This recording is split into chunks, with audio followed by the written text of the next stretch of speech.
বিতৰ্কই লগ্নেৰা এপিডিচিএল। এইবাৰ আন এক অভিযোগ এপিডিচিএলৰ বিৰুদ্ধে। 11,000 ভল্টৰ বিদ্যুৎ পৰিবাহী তাঁৰ ওলমি থকাত ৰাইজৰ অভিযোগ।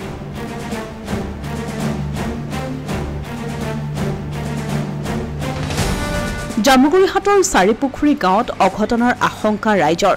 মূৰৰ ওপৰতে ওলমি আছে 11,000 ভল্টৰ বিদ্যুৎ পৰিবাহী তাঁৰ।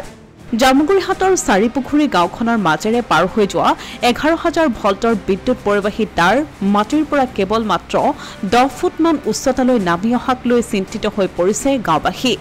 বিশেষকৈ গাঁওখনৰ নাৰায়ণ ভট্টৰাই নামৰ লোকজনৰ ঘৰৰ কাষত এই 11,000 ভল্টৰ বিদ্যুৎ পৰিবাহী তাঁৰসমূহ নামি অহাত শংকিত হৈ পৰিছে পৰিয়ালটো। যিকোনো মুহূৰ্ততে অঘটন ঘটাৰ আশংকাত ভুগি থকা পৰিয়ালটোৱে জামুগুৰি বিদ্যুৎ উপ সংমণ্ডলৰ বিষয়া কৰ্মচাৰীক অভিযোগ দাখিল কৰিছে যদিও কোনো ধৰণৰ গুৰুত্ব প্ৰদান কৰা নাই।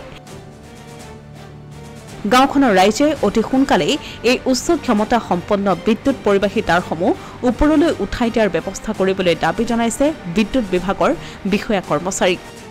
ক'ব মানে এইটো 11,000 ভল্টেজৰ তাঁৰ হয় আপোনাৰ। মই কেইবামান লাইটমেনক কৈছিলোঁ যে এইটো এনেকুৱা হৈ আছে, কিন্তু ইহঁতে ইমান গুৰুত্ব দিয়া নাই কথাটো। সেইবুলি এতিয়া আপুনি চাবই পাৰিব, মোক মানে বহুত অসুবিধা হৈছে এইটো তাৰে।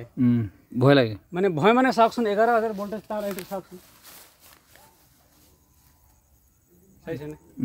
এতিয়া সেই গতিকে অলপ প্ৰশাসনক মই জনাওঁ যে এইটো মোৰ অলপ ঠিক কৰি দিয়ে। লাইটমেন জনোৱা এটা হৈছে 3-4 মাহ।